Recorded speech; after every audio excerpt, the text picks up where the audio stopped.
이 삭개오가 구원받은 것에 대해서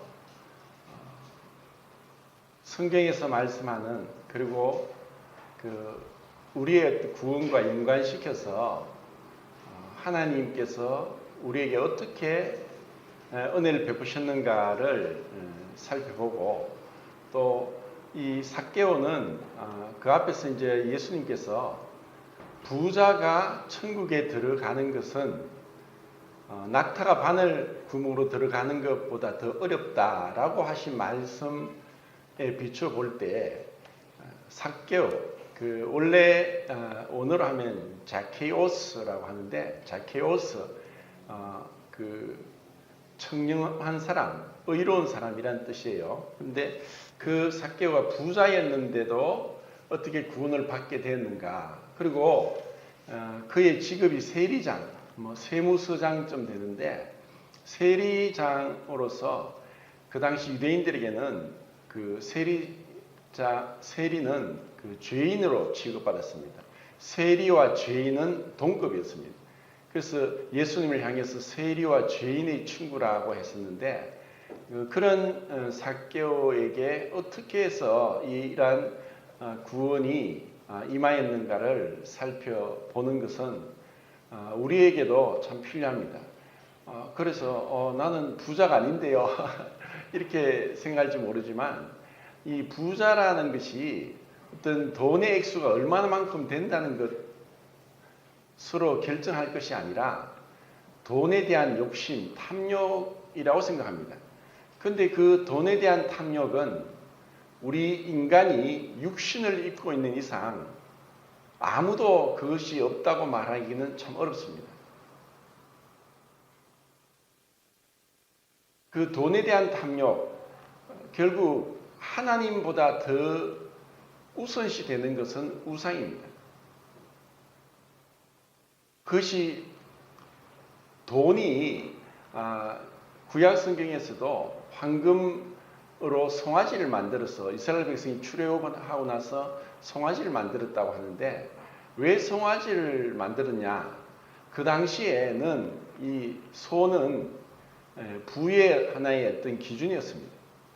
농사 짓는 데 필요했고, 또 그것이 또 새끼를 낳아서 팔 수도 있었고, 또 젖도 생산해내고, 이런 의미에서 그 부에 대한 갈망은 그 당시에 자본주의 사회가 아니었음에도 불구하고 인간에게 있어서는 근본적인 탐욕이 바로 이 우상이고, 그것이 부로 나타난다는 것입니다. 그렇기 때문에 삭개오처럼 부자가 아니더라도 대부분 사람들은 그 부를 갈망하고 있습니다. 그런데 우리에게도, 구원받은 자에게도 부에 대한 갈망이 없다고 할 수 없습니다.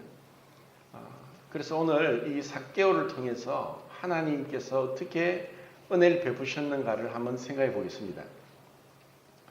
우선은 19장 1절부터 10절까지 다 아는 내용이지만 한번 다 같이 한 목소리로 읽고 교제하겠습니다. 자, 1절부터 10절까지 시작.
우리에게 주어지는 이 구원은 자칫 잘못하면은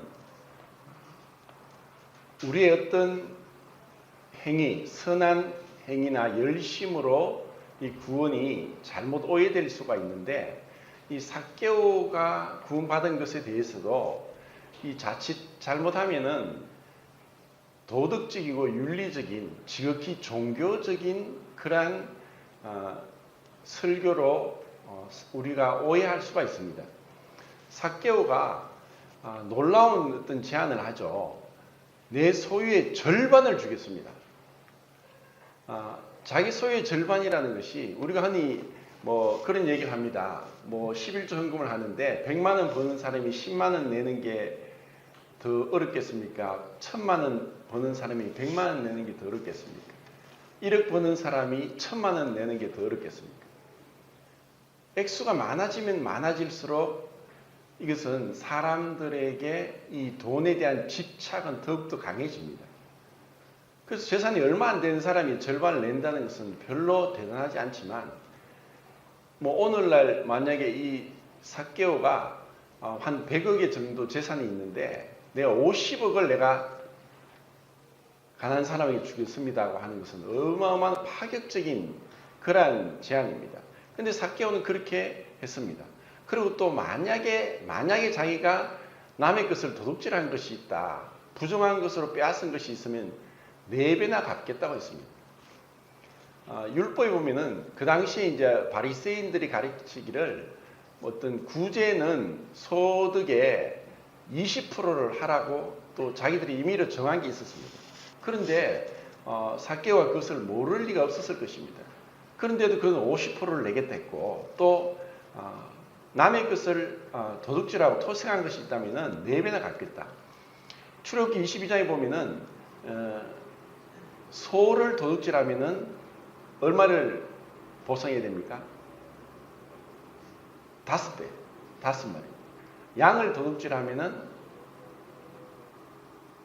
4배, 4마리를 갚아줘야 됩니다. 이것이 이제 율법에 나오는 것이었는데, 그는 이제 4배나 갚겠다라고 했습니다. 자, 이것을 그 전에 이제 부자 젊은 청년 관원을 생각해 볼 때, 그는 율법을 다 지켰다고 했습니다. 그런데 예수님이 그 부자 젊은 청년 관원을 바라보고 하신 말씀이, 네 소유를 전부 다 팔아라. 다 팔아서 가난한 자에게 주라. 만약에 어떤 삭개오에게는 왜 그렇게 하지 않았을까? 예수님께서 또 그렇게 말씀하시지 않았습니다. 지금 삭개오에게 나타난 이러한 변화는 가장 먼저 우리가 눈여겨보고 주시해야 될 것이 있습니다. 자, 지금 이제 상황은 그 여리고로 들어오시는데, 그 삭개오가 있었던 곳이 베레아에서 요단강을 건너가는 그런 길목이라서 많은 사람들이 통행하는 곳이고, 그리고 세금을 거두기 좋은 곳이었고, 그래서 다른 지역보다도 이 삭개오는 더 많은 부를 축적했지 않았을까라고 생각합니다. 그리고 세상 사람들이 이 세리는 마치 매국노, 친일파 앞잡이처럼 사람들에게 멸시받고 조롱받았습니다. 그는 부자였고 또 권력도 있었음에도 불구하고 사람들로부터 인정받지 못하고 늘 멸시받는 것을 모를 리 없었을 것입니다. 그리고 들려오는 소문에 의하면은 예수님께서 많은 기적을 행한다는 얘기를 그는 분명히 들었을 것입니다. 그리고 그 예수님이 이제 자기 그 마을로 집 앞으로 지나간다는 얘기를 들었습니다. 그럴 때 수많은 사람들이 몰려들었습니다.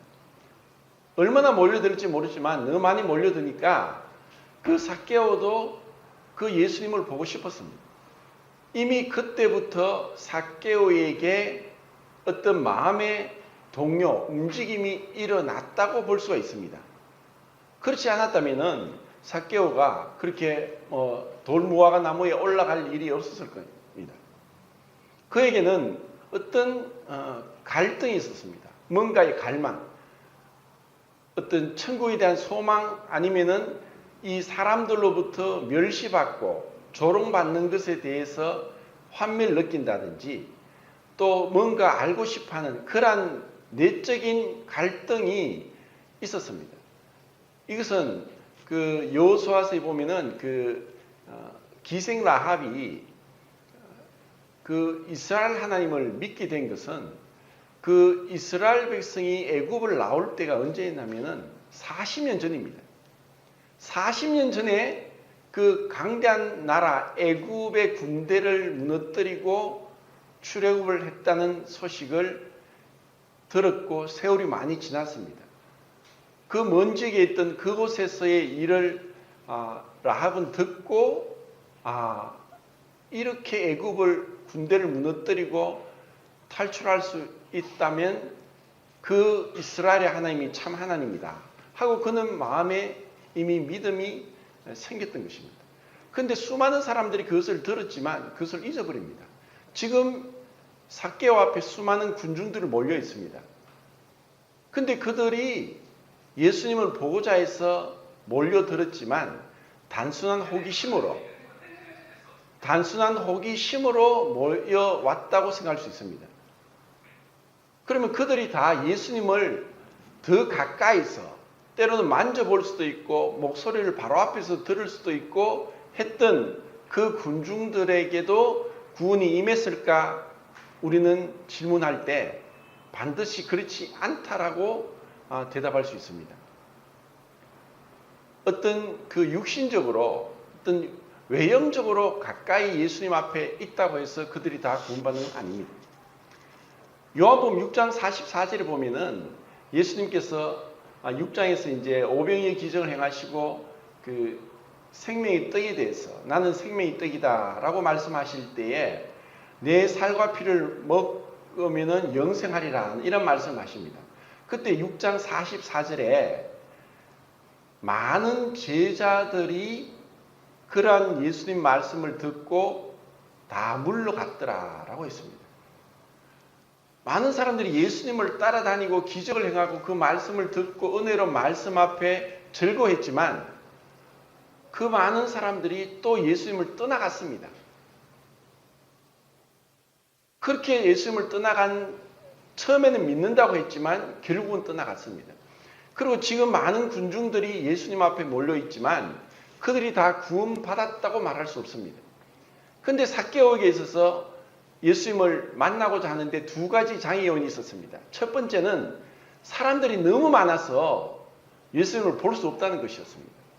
또 두 번째는 아쉽게도 키가 작았다는 것입니다. 그런데 아무리 키가 크더라도 많은 군중들이 몰려 있으면은 거의 웬만큼 크지 않아서 예수님을 볼 수 없습니다. 그래서 여기서 키가 작다는 것과 많은 군중이 몰려 있다는 것에 대해서 다른 의미로 영적인 의미로 한번 생각해 보도록 하겠습니다. 지금 많은 군중들이 예수님을 에워싸고 있습니다. 그래서 삭개오는 예수님을 볼 수가 없습니다. 그 많은 군중들은 어쩌면 오늘날 교회 다닌다고 하는 수많은 교인들이라고 생각할 수 있습니다. 그들은 늘 주일 성수를 합니다. 예배를 드리고 헌금도 하고 찬양도 하고 그렇게 봉사도 하면서 그렇게 가까이 있다고 하지만 정작 예수님께서 유대인들에게 말씀하신 것처럼 우리의 마음은 주님과 멀리 있을 수 있습니다. 이사야 선지자가 분명히 말했습니다. 입술로는 나를 존경하나 내 마음은 내게서 멀도다. 하나님은 속지 않습니다. 사람은 속을 수 있습니다. 입 빨린 칭찬과 아부에 사람들은 속아서 평생을 그렇게 속아 살기도 합니다. 잠언에도 분명히 나옵니다. 원수의 자주 입맞춤은 강기에서 나온 것이나 친구의 통책은 충성으로 말미암은 것이다. 원수는 자기의 이익을 위해서 입 빨린 거짓말과 아부를 합니다. 그런데 진정한 친구는 통렬하게 책망을 하는 것은 충성으로 인한 것이다. 그래서 정말 나를 향해서 아부하고 칭찬하는 것보다 뼈있는 통책과 권면을 하는 자가 진짜 친구일 수 있습니다. 그런데 사람들은 그런 것을 듣기 싫어합니다. 미련한 자들은 권면받기를 싫어하죠. 여기서 수많은 군중들이 상징하는 것은 오늘날에도 많은 사람들이 교회를 나가지만 오히려 흔히 그런 얘기합니다. 교회 다니는 사람들이 보기 싫어서 나는 예수님 안 믿겠다는 사람이 많습니다. 그들이 올바로 믿지 않고 잘못된 믿음을 가지고 자기의 욕망을 위해서, 부를 위해서, 어떤 복을 받기 위해서, 그래서 부처 앞에 빌다가 이제 십자가 앞에서 빌면서 복 받기를 바라고 교회를 나오는 사람이 많습니다. 교회 난다고 해서 그들이 다 구원받은 것은 아닙니다. 이러한 자들 때문에 정말 예수님을 만나고자 하는 자들에게 오히려 걸림이 될 수 있다는 것입니다.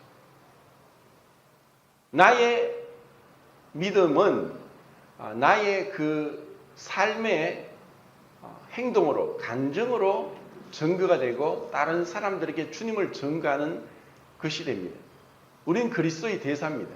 내가 어떻게 행하고 살아가느냐, 나의 삶의 태도가, 또 내가 무엇을 추구하고 있고 또 어떻게 시간을 보내고 있는가가 내가 하나님 앞에서 계산된 믿음이지, 내 머리로는 다 믿는다고 하지만 그 삶에 있어서 사람들에게 비판과 손가락질을 받는다는 것은 부끄러운 것이고 또 그것은 참된 믿음이 아니라는 증거가 될 수도 있습니다.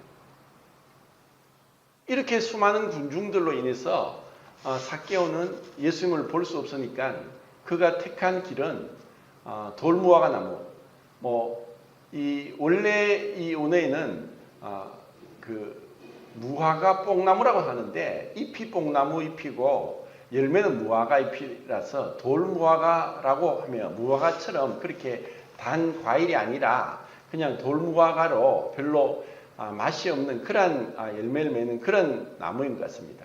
그래서 그것이 이제 가지가 많고 또 넓게 벌어져서 제가 그 한 십몇 년 전에 가보니까 삭개오가 올라갔던 뽕나무라고 해서 가이드가 이야기를 하는데 그때 2000년 전에 그 뽕나무인지 어떻게 알겠습니까?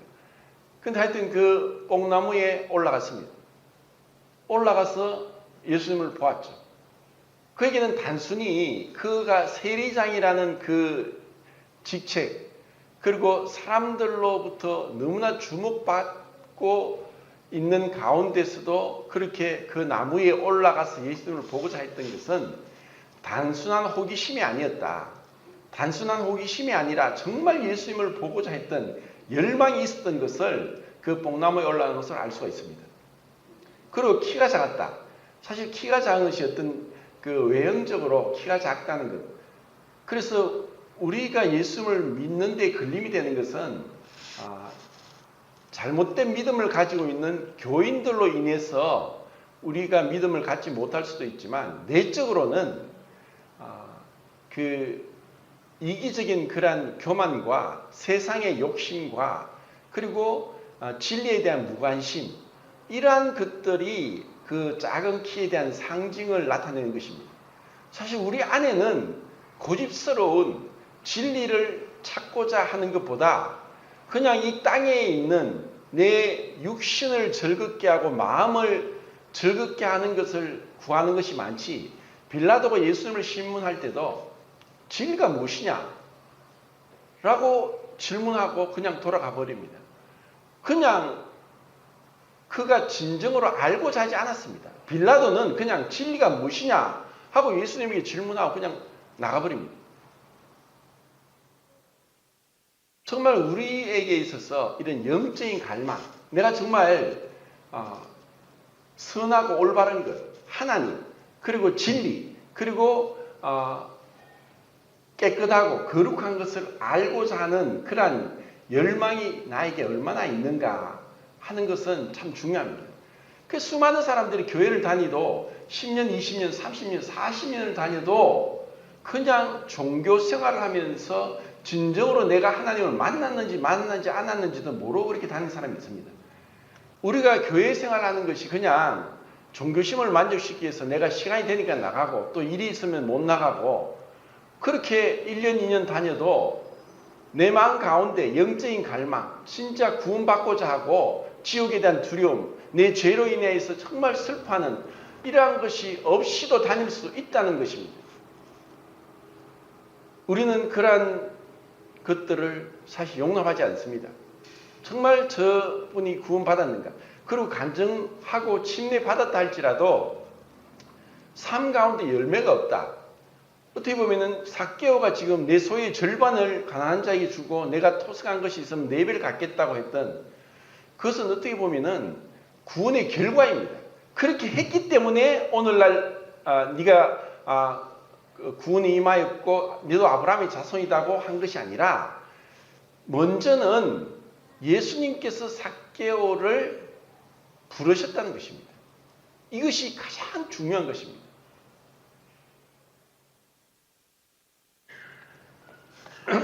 왜 그 수많은 사람들을 두고 예수님은 그 군중을 해치고 그 삭개오가 있는 나무 밑에 가서 삭개오야 속히 내려오너라. 내가 오늘 네 집에 유하야겠다. 그래서 구원은 성경에서 말씀하는 구원은 우리가 하나님을 찾은 것이 아니라 하나님 우리를 찾아오셨다는 것입니다. 범죄한 아담은 두려워서 벗은 것이 두려워서 나무 뒤에 숨었지만 하나님은 아시고서 아담아 네가 어디 있느냐 몰라서 그런 것이 아닙니다. 하나님이 찾아오신 겁니다. 하나님의 그 부르심 이것을 성경적으로는 효과적인 부르심, 유효한 부르심 그리고 저항할 수 없는 은혜라고 얘기를 하는데 그 부르심이 없다면 구원이 시작될 수가 없습니다. 하나님이 정말 나를 부르셨느냐? 삭개오야 내려오너라. 내가 오늘 네 집에 유하야겠다. 이런 부르심이 구원의 시작입니다.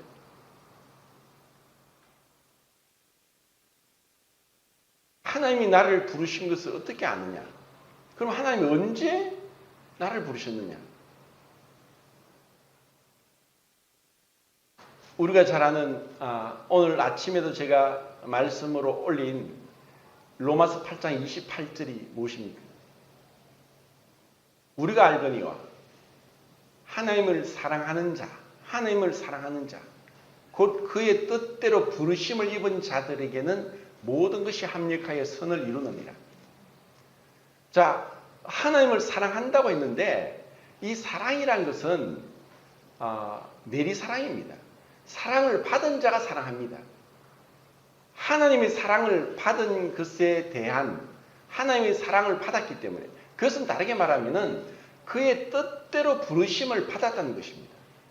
그 하나님의 부르심이 없다면은 우리 인간으로서는 아무리 발부둥 치고 예수님 가까이 가고 그 기적을 보고 예수님을 만져보고 그렇게 할지라도 그렇게 해서 구원이 이루어지는 거 아닙니다. 하나님이 먼저 우리를 부르시고 찾아오신 것입니다.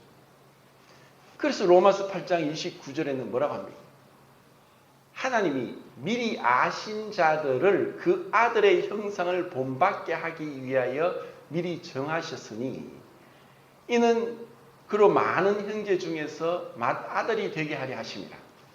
미리 정하신 자를 부르시고 부르신 자를 의롭다 하시고 의롭다 하신 자를 영화롭게 하시느니라. 자, 미리 아신 자를 미리 정하시고 부르시고 의롭다 하시고 영화롭게 하셨다. 이것은 구원에 있어서 절대로 부인할 수 없는 5가지 황금 사슬입니다. 하나님의 구원은 하나님은 시간 밖에 계시기 때문에 우리처럼 내일이 지나봐야 내일 일이 일어날 것을 알고 1년 뒤에 가봐야 1년 뒤에 어떤 일이 일어날 것이 아는 것이 아니라 하나님의 전지하심은 모든 것을 알고 있습니다. 왜냐하면 시간을 만드신 분이기 때문에. 그래서 그것을 창세전에 그리스도 안에서 우리를 택하셨다고 했습니다. 그 창세전에 우리를 택하셨다는 거예요. 그래서 우리가 구원을 받고 나서 믿음으로 구원받고 천국문을 들어갔는데 그 돌아서서 천국문을 보니까 창세전에 그리스도 안에서 나를 택하셨다는 말씀이 있다는 그런 설명을 해리 아이언사이드가 이야기합니다. 우리가 예수님을 믿고 그리고 순종하고 이제 교회 다니고 있는데 이제 하나님의 말씀을 보니까 마치 삭개오를 부른 것처럼 삭개오는 이미 멀리서 소문을 듣고 예수님에 대해서 알고 있었고 만나고 싶었고 또 그 마음에 어떤 죄에 대해서 갈등이 있었고 그런 삭개오를 이미 예수님 알고 계셨습니다. 누구에게 물어가지고 저 나무에 올라온 사람 이름이 뭐냐? 저 사람이 뭐하는 사람이냐? 이러지 않았습니다. 삭개오야.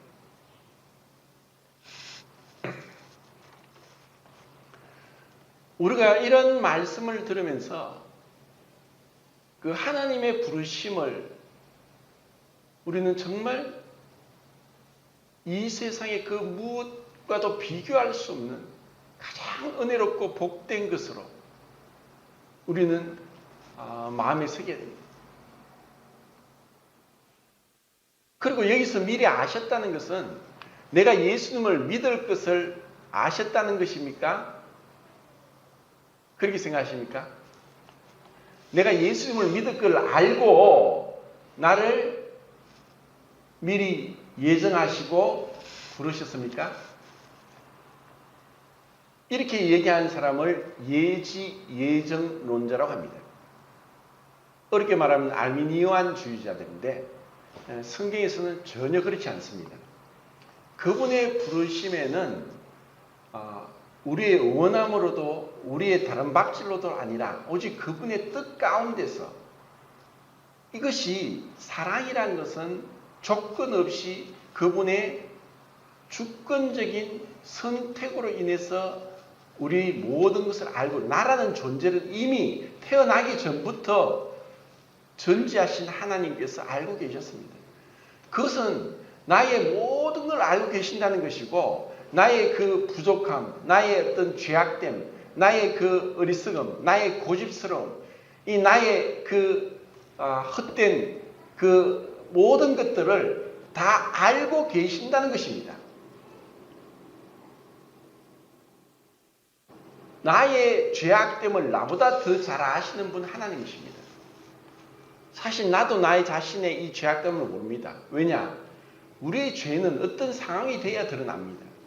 우리는 그것이 숨겨져 있기 때문에 그런 상황이 되지 않았기 때문에 그런 내 안의 추악함, 이 죄, 지옥 갈 수밖에 없는 죄, 결코 용서받을 수 없는 그 죄가 얼마나 큰지 나는 모릅니다.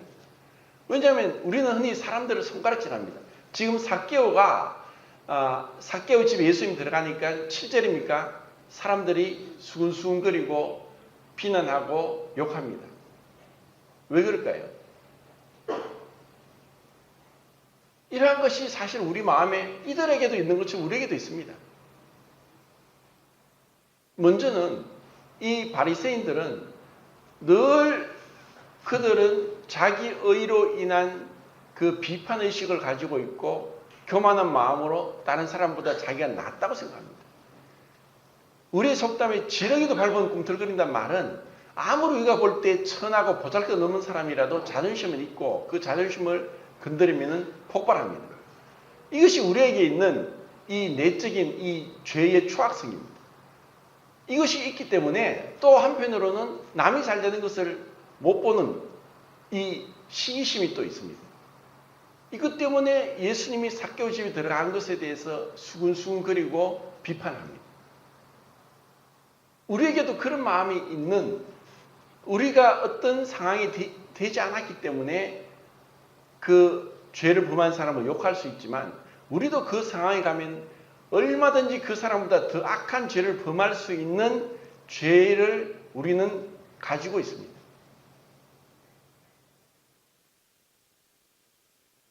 그런데 예수님은 이러한 삭개오가 지금 그 삶에 대해서 너무 간략하게 나오니까 우리는 모르지만 삭개오도 분명히 우리는 우리 마음이 내 마음이 그러면 남도 그런 걸 알듯이 그에게도 많은 갈등과 욕심과 죄악과 많은 어떤 이 범죄들이 있었다는 것을 우리는 안 봐도 압니다. 왜냐? 아담의 후손으로서 여인에게서 난 자가 어찌 깨끗하다 할 수 있겠느냐? 다 똑같은 자들입니다. 똑같은 욕망과 똑같은 탐욕과 똑같은 죄악의 추악성에 우리는 물들어서 빠져나올 수 없는 자들입니다. 그런데 하나님은 이러한 자를 미리 아시고 불러주셨습니다. 베드로전서 2장 9절 말씀이 뭡니까? 같이 읽겠습니다. 시작.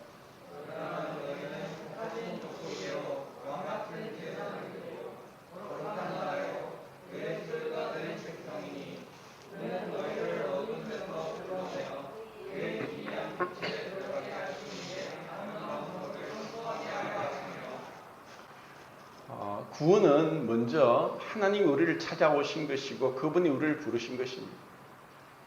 우리를 불러주셔서 택하신 족속이요 왕같은 제사장이요 그의 소유된 백성이니 이는 어두운 데서 우리를 불러내어 그의 귀한 빛에 들어가게 하시니 아름다운 덕을 선전하게 하려 합니다. 주님이 우리를 먼저 찾아왔습니다. 주님이 우리를 부르셨고 이것은 이미 예수님께서 인자가 온 것은 잃어버린 자를 찾아 구원하려 합니다.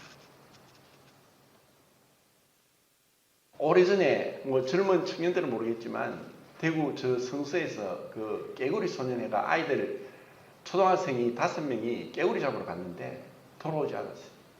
온 전국이 떠들썩하게 이 아이를 찾는다고 많은 사람들, 경찰들, 또 민간단체 그리고 그 부모들이 재산을 팔고 집을 팔고 5명의 그 아이들을 찾아서 TV에 계속 찾고 있는데 하나도 못 찾았어요. 시체도 못 찾았어요. 그 아이를 잃어버린 그 부모 마음이 어떻겠어요? 이 제정신으로 살 수가 없는 거예요.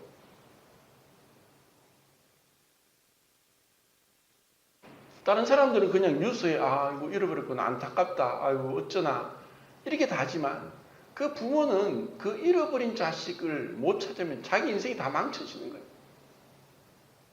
잃어버렸다는 거예요. 74년도인가 그 서울에서 일란성 쌍둥이로 여자아이 둘이가 태어났는데 그애들이 이제 시골에서 그 할머니가 와서 그 아이 중에 동생을 데리고 어디 남대문 시장을 갔었는데 그 복잡한 데서 그만 아이를 잃어버렸어요. 그 할머니가 이제 이 손녀 보러 왔는데 그 쌍둥이 중에 동생을 데리고 시장에 갔다가 아이를 잃어버리니까 난리가 났죠. 그래서 그 애의 엄마는 잃어버린 그래도 언니가 있지 않느냐 하지만 동생을 찾으려고 아예 그 남대문 시장에 가게를 하나 내고 거기서 장사를 하면서 잃어버린 이 딸을 찾을까 해서 그렇게 장사를 하고 있는데 44년 만에 찾았대요. 알고 보니 그 아이가 이제 미국으로 입양 가 있었던 거예요. 44년 만에 찾았던 거예요. 근데 우리가 그러한 것을 직접 경험해 보지 않으면은 잃어버렸다는 것에 대해서 얼마나 이것이 그 값으로 따질 수 없는 소중한 것인지를 우리는 알지 못합니다. 예수님이 오신 것은 잃어버린 자를 찾아 구원하기 위해 오셨다. 그런데 여기서 우리는 모든 인류는 잃어버린 자고 하나님을 떠난 자입니다. 그런데 모든 구원은 모든 사람, 믿음은 모든 사람의 것이 아니라는 것. 그것에 대해서 우리는 하나님께 왜 다른 사람, 모든 사람을 구원하지 않습니까? 라고 말할 수 없습니다. 처음 말씀드렸듯이 요한복음 6장 44절에서도 그렇게 가르침을 받고 또 직접 그 기적을 체험했지만 많은 제자들이 떠나갔습니다. 예수님이 예루살렘 성을 향하여서 눈물 흘리십니다. 예루살렘아 예루살렘아 암탉이 자기 새끼를 날개 아래 모음과 같이 내가 너희를 모으기를 원했으나 너희가 원하지 아니하였도다. 그들이 원하지 아니했다는 거예요. 결국 그들이 멸망받는 것은 믿지 않았기 때문이고 주님을 찾지 않았기 때문입니다. 그런데 우리가 구원받는 것은 하나님의 전적인 주권적인 선택으로 창세전에 그분의 은혜 가운데 우리를 부르심으로 구원이 시작됐다는 것입니다. 그것에 대해서는 하나님이 불의하시지도 않고 하나님이 잘못하시는 것이 없습니다. 다만 우리에게 왜 나 같은 자를 주님 불러주셨습니까? 왜 어두운 가운데서 정말 나밖에 모르는 지극히 이기적이고 교만하고 죄악되고 음란하고 온갖 죄를 물마심같이 하는 이런 왜 나를 불러주셨습니까? 이런 어두운 데 있는 나를 불러주셨어. 왕같은 제사장, 그의 소유된 백성, 택하신 족속으로 불러주셨습니다. 이것이 우리의 영원한 찬양의 제목이고 우리의 예배의 제목입니다. 그런데 이것을 대수롭지 않게 많은 사람들이 사실 지금 삭개오 앞에 몰렸던 군중과 같이 지금 교회에 나오는 사람들도 어쩌면 그럴 수 있다는 것이 참 안타깝습니다. 그들도 예수님의 소문을 듣고 예수님을 만나기 위해서 몰려들었습니다. 그런데 그들은 정말 지금 삭개오와 같이 그런 어떻게 하든 내가 만나겠다. 체면 불구하고 내가 나무 위에도 올라가겠다. 사람들이 많아도 사람들 때문에 만나지 못하는 나는 나무 위에 올라가서 예수님을 만나보겠다. 그런 마음들이 어쩌면 주님께서 우리에게 요구하는 것입니다. 어떤 사람은 정말 내가 구원받기 위해서 몇 년 동안 실험을 하고 성경 읽고 기도하고 그러면서 찾았다는 거예요. 우리가 인생에 살면서 정말 찾아야 될 것, 보화 중에 보화는 무엇이냐? 돈이 아닙니다. 명예가 아닙니다. 바로 진리 되신 예수 그리스도입니다. 그 진리 되신 예수님을 만나지 못한 인생은 태어나지 않은 것만 못합니다. 예수님을 그냥 나는 압니다. 나 교회 나갑니다. 성경 읽어봤습니다. 그리고 믿는다고 고백했습니다. 그것이 다가 아니라 내가 예수님을 알듯이 그분이 나를 아느냐. 나는 이제 그분을 만났다. 그리고 나가 나를 알듯이 예수님이 나를 아신다. 그리고 나는 그분의 몸에 지체가 되었고 결코 버림받지 않는다 하는 그런 고백이 정말 우리에게 있냐는 것입니다. 자, 여기서 삭개오가 그렇게 회개를 했다. 자, 단순히 믿음이 강요해서 되는 것이 아니라 자발적인 것입니다. 영국의 스펄전 목사님은 그렇게 얘기했습니다. 주머니가 회개하지 않은 회개는 믿을 수 없다.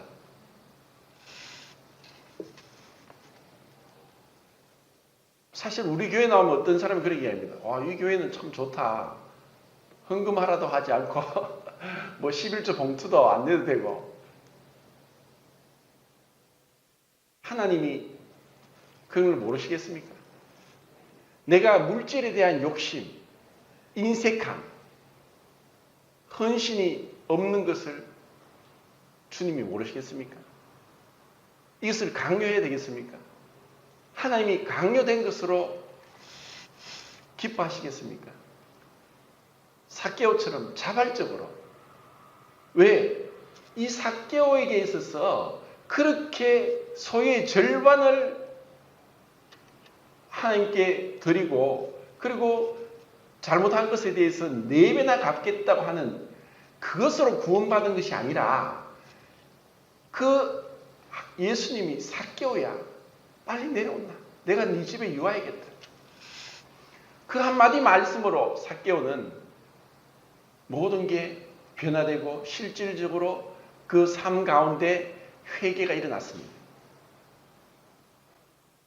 우리가 정말 하나님을 만났으면은 그 물질에 대해서 자유하고 물질에 대해서 이것이 내 것이 아니라 주님 것이라고 하는 그런 마음에 하나님께 어떻게 드릴까, 어떻게 하나님을 기쁘시게 할까 하는 그 마음이 일어나는 자발적인 헌신이 있는 것이 구원을 받은 하나의 증거입니다.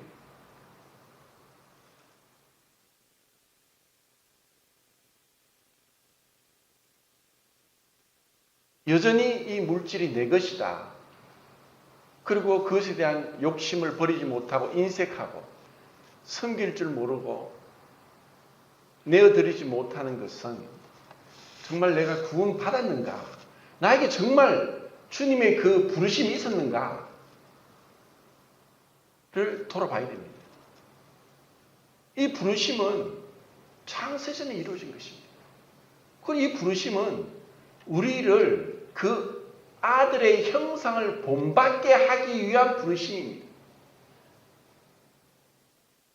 이것이 우리 인생의 최고의 목적입니다.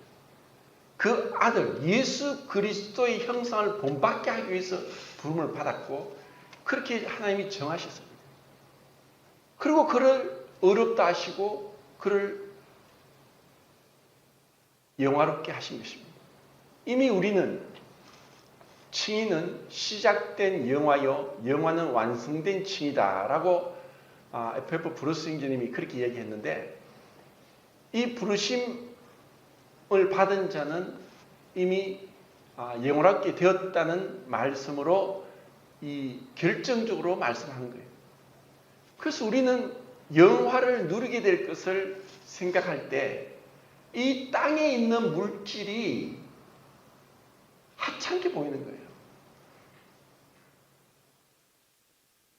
정말 우리에게 그런 변화가 있는 거예요. 자, 이 회개는 사도행전 5장 31절에 보면은 이스라엘로 회개케 하신다. 자, 이 회개는 하나님이 회개케 하도록 하셨다는 것입니다. 그리고 디모데후서 2장 25절에 보면은 하나님이 회개함을 주사 부르심도 하나님이 하셨고 회개도 그분께서 주관하십니다. 이미 삭개오의 마음에 하나님께서 그전부터 이 영적인 갈망, 이 거룩한 것을 추구함, 그리고 진리를 알고자 한 그 열망, 이러한 것들이 일어나게 했습니다. 그래서 그 주님의 그 말씀 한마디에 그는 완전히 변화되는 것입니다. 그리고 그 회개함도 그분의 그 뜻 가운데서 우리의 마음을 움직이시는 겁니다.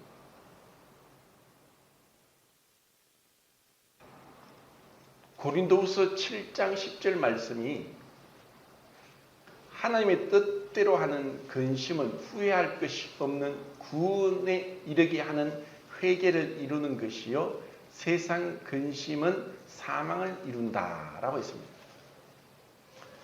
세상 근심, 삶에서 근심이 없는 사람은 없습니다.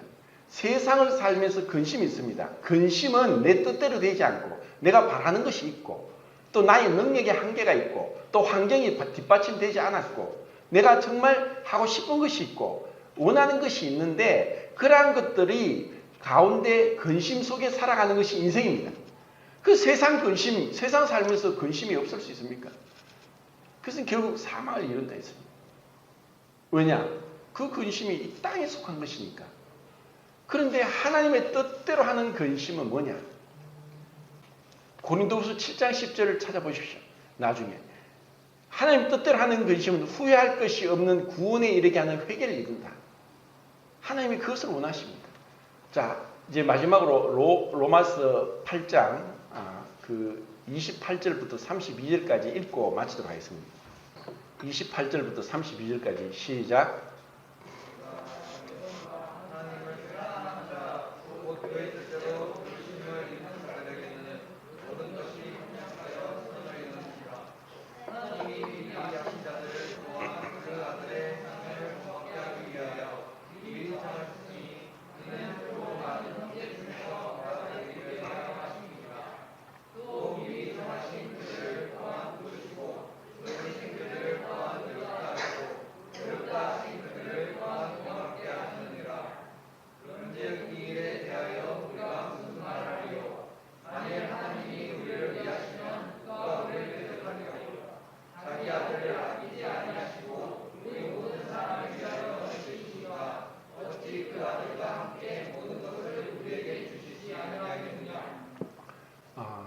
너무나 은혜로운 말씀입니다. 자기 아들을 아끼지 않고 우리에게 주신 하나님이 어찌 우리를 위해 우리가 원하는 것을 주시지 않겠느냐. 그리고 그 아들의 형상을 본받게 하기 위해 미리 창세전에 우리를 정하시고 또 때가 되어 우리를 부르시고 그리고 우리를 영화롭게 영화에 들어가도록 하셨다는 것. 이것보다 더 큰 복음은 없습니다. 이것이 삭개오에게도 임했고 그리고 우리에게도 임했습니다. 이것이 구원입니다. 구원은 전적으로 하나님으로부터 시작됩니다. 그리고 이 구원이 임했을 때 삭개오가 변화된 것처럼 우리도 삶 가운데서 변화가 일어나는 것입니다. 그리고 서서히 그 아들의 형상을 본받아 가고 있는 것입니다.